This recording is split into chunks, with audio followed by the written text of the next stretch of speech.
गोविंदाचार्य जी, सिन्हा जी, खुशहाली फाउंडेशन के अधिकारीगण, कार्यकर्ता, अन्य अधिकारीगण और मेरे भारत के अन्नदाताओं, क्या है उनको ट्रैक्टर की कॉस्ट पता है?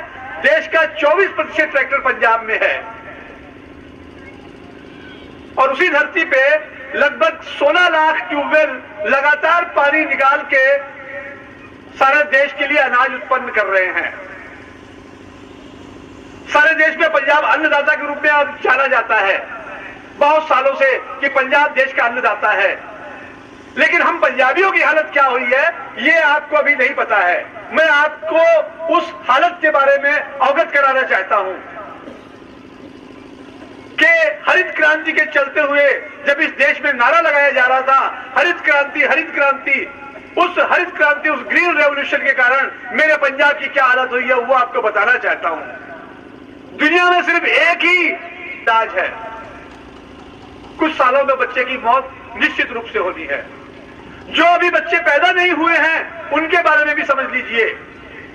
जो हमारे डॉक्टर बंधु बैठे हैं जानते होंगे कि स्पॉन्टेनियस एबॉर्शन किसको कहते हैं, जो स्वतः ही अपने आप गर्भपात हो जाना उसको कहते हैं। जच्चा बच्चा अस्पताल है, उनका डाटा इकट्ठा करेंगे, उनके आंकड़े इकट्ठे करेंगे तो ये बात सामने आएगी कि 6 महीने के, 3 महीने के या कुछ ज्यादा महीनों के बच्चे जिनका गर्भपात हो रहा है, ऐसी मेरी बहन और बेटियां पीड़ित हैं। और जो बच्चे गर्भपात होके गिर जाते हैं, जो भ्रूण में ही बच्चे मर जाते हैं, उनमें भी 90% लड़कियों के भ्रूण हैं। ये सब मेरे इस पंजाब में ही हो रहा है और इसका प्रमुख कारण है कीटनाशक और अन्य रसायनों का खेती बाड़ी में उपयोग। हम तो सपना देख रहे हैं ना, बस करना क्या है ये बताता हूं। हम लोग पंजाब में जिस खेती को करते हैं उसको हम नानक खेती कहते हैं, यानी श्री गुरु नानक देव जी द्वारा जो खेती की गई थी हम उसकी बात करना चाहते हैं। वो खेती कैसी है? मेरे सामने गुरुमुख बैठे हुए हैं, सरदार जी बैठे हुए हैं। मैं बताना चाहता हूं कि उस खेती को हम कहते हैं श्री गुरु नानक देव जी द्वारा कही जाने वाली खेती, और इसमें सर्वत्र दे भले की बात होती है। सर्वत्र का भला यानी कि सर्वत्र का भला, इंसानों को भी भला, आधारित गौ के गोबर पर आधारित और अपनी कुदरत के ऊपर आधारित खेती हम कर रहे हैं। कुछ छोटी छोटी बातें आपके ध्यान में लाऊंगा। बाद में मैं अपने खुशहाली फाउंडेशन के साथियों के सहयोग के लिए वो जो सामग्री जो हम वहां पर पंजाबी में छापते हैं, हम उसका अनुवाद, किलो बेसन डालते हैं, थोड़ी सी कहीं की मिट्टी उठा के, ऐसी मिट्टी जहां पर कीटनाशक ना पड़ते ऐसी मिट्टी डाल देते हैं। ये सब 200 लीटर के ड्रम में डालते हैं, पानी डाल देते हैं और ड्रम को अंदर पानी पड़ा है उसको हिला देते हैं। सुबह शाम 2-3 बार हिलाते हैं। पर विजय प्राप्त करने का विचार बिल्कुल छोड़ दीजिए।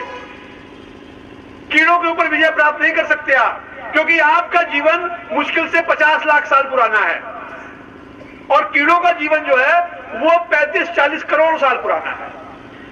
जिनको आप बचाना चाहते हैं, अर्थात पौधों को बचाना चाहते हैं, पौधे उनसे भी 50-20-30 करोड़ साल पहले के हैं। तो हमें उनके साथ जीना सीखना पड़ेगा। जो खाते हैं दूसरे मीट खाते हैं, जो दूसरे कीड़ों खाते हैं, तो हमें अपने खेत में अपने मित्रों को बुलाना पड़ेगा। मित्रों को यानी कि ऐसे कीड़े जो कि कीड़ों को खाते हैं, ऐसे पंछी जो कीड़ों को खाते हैं। जैसे अगर तोता दोस्त नहीं होगा ना सही, लेकिन बहुत सारे पंछी जो कीड़ों को खाते हैं। अगर आप खेत में रासायनिक पदार्थ, खाद के अलावा आप कीटनाशक छिड़केंगे तो वो पंछी नहीं आएंगे और धीरे धीरे पंछी। तो आपको क्या करना है, नीम लेना है या नीम की निमोलिया लेनी है। उनको उबालना नहीं है। नीम या निमोली को कभी नहीं उबालते, क्योंकि उसके अंदर जो मौजूद एजाडिरेक्टिन नाम का जो सक्रिय पदार्थ है वो नष्ट हो जाता है। मिर्च ले लीजिए। 2 चीजें मैंने बताई, और भी चीजें हैं। इनको कूट के इनका काढ़ा बनाना है, इनको उबाल के इनका काढ़ा बनाना है।